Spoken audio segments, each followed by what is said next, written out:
Hey, Scott Jordan here for the Bulling Companies, and we're talking about old and new packaging.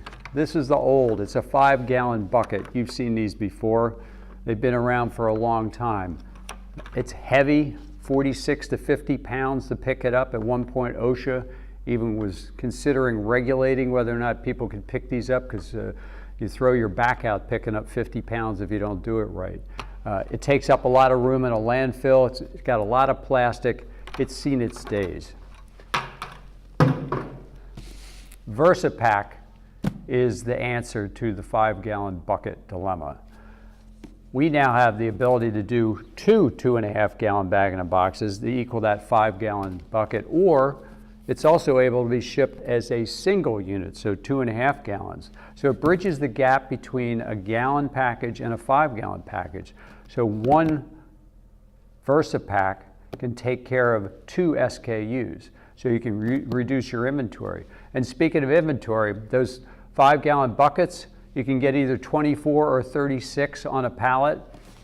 The VersaPack, you can get 48 on a pallet. So it's going to take up less space in your warehouse.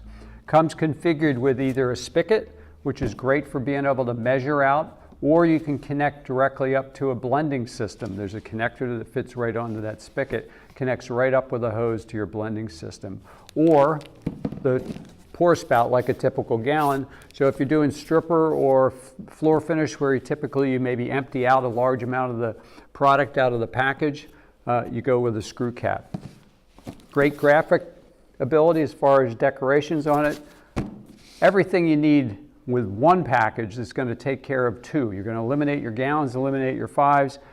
Ships fantastic with FedEx, UPS, and their dynamic shipping environments, and that means throwing them around. It'll hold up to that abusive kind of handling that FedEx and UPS does as far as their package handling. So it's the best of both worlds. VersaPack. Ask your salespeople for more info so you can see a sample of it. And if you need to hear more about it, you can go to bullinonline.com. Thanks a lot.